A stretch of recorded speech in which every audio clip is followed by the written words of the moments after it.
FNaF 4 is one of the series' great mysteries. It doesn't tell us who we play as or even if the nightmares are really what they seem to be. But 3 years ago, a story from Tales from the Pizzaplex called Didophobia released.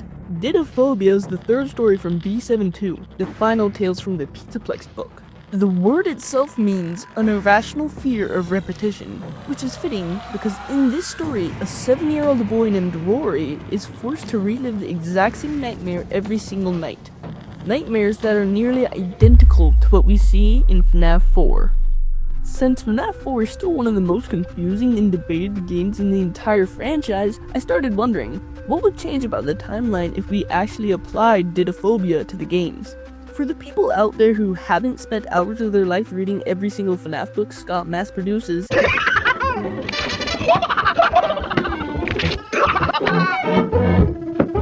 here is a quick summary of the story for you.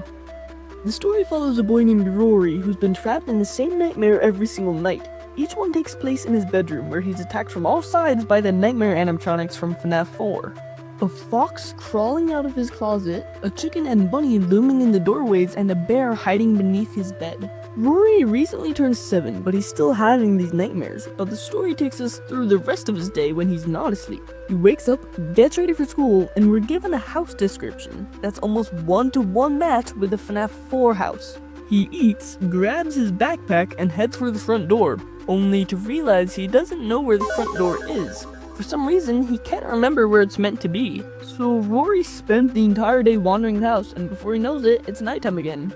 Then the story goes through 2 more cycles of this day. Wandering the house, where's the front door, horrible nightmares, repeat. But on the 3rd day, he hears a sound, like a struggling engine suddenly roaring to life, before stopping just behind one of the walls.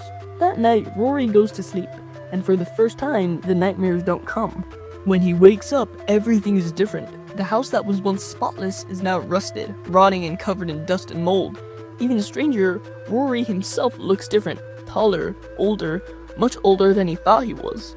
In his mind, he just turned 7 a few months ago, but his body looks closer to that of a 17-year-old. He notices metal tracks lining the floor, paths where the monsters from his nightmares once moved. Following them, he finds the animatronics, but they're not like he remembered them, they're lifeless, almost mannequin-like. The deeper he goes, the more disturbing it gets. Every door in the house, except the ones in his bedroom, turned out to be fake. Even the fridge isn't real. Inside are only nutrition-dense wafers, the only things that's been keeping him alive. Realizing the wafers had to come from somewhere, Rory breaks through the back of the fridge and enters a pitch-black area. Using a flashlight, he finds the engine he heard earlier, along with the gas containers and scattered paperwork. From reading the papers, he's able to figure out that someone has been doing experiments on him since he was 7 years old, but the place had been abandoned for about 10 years. The experiments were to pump the house he was living in full of hallucinogenic gas to induce constant nightmares without the relief of daytime activity to see what that would do on the human psyche. Unfortunately, the entire setup is automatic, so when it was abandoned, it just kept running. That revelation nearly ruins him. Rory has been trapped in this nightmare chamber for almost 10 years, but even knowing that, he still wants out.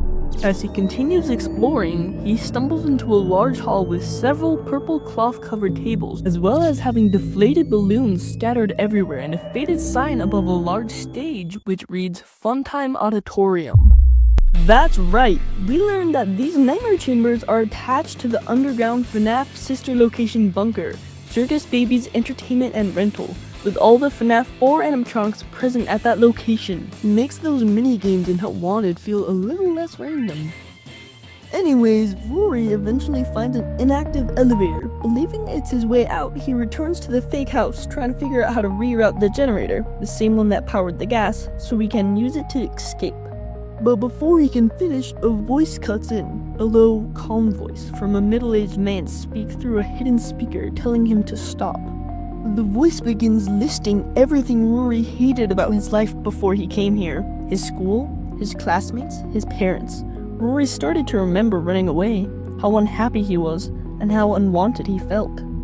The man tells him that this is his home now, that here he's safe, secure. And Rory believes him. He knows he won't fit into the world anymore. 10 years have passed without him, so instead of fighting, he gives in. He reconnects the gas machine. Then he goes back to bed. He forgets everything. Once again, he believes himself to be 7 in his own house and that the nightmares are just nightmares. Then we cut to the source of the voice. A tape recorder clicks.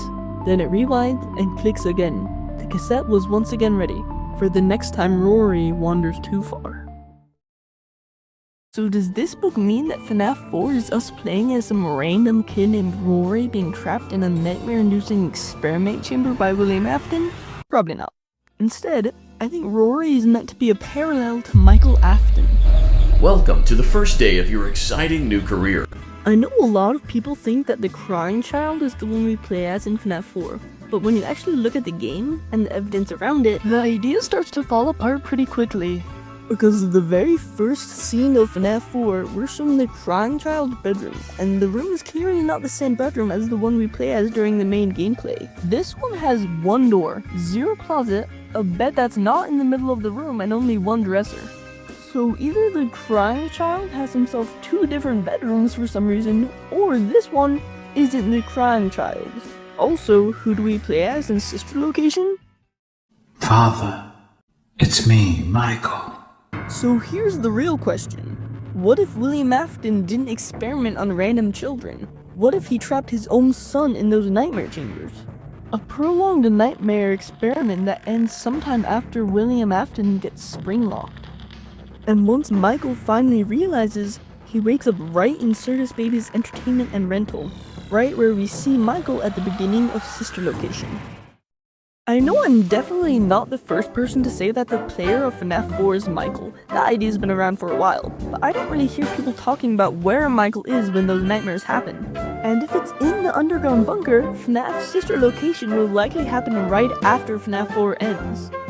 Thank you so much for watching, and I'd love to hear your own thoughts and theories in the comments. Have a great day and don't get kidnapped by a giant clown baby.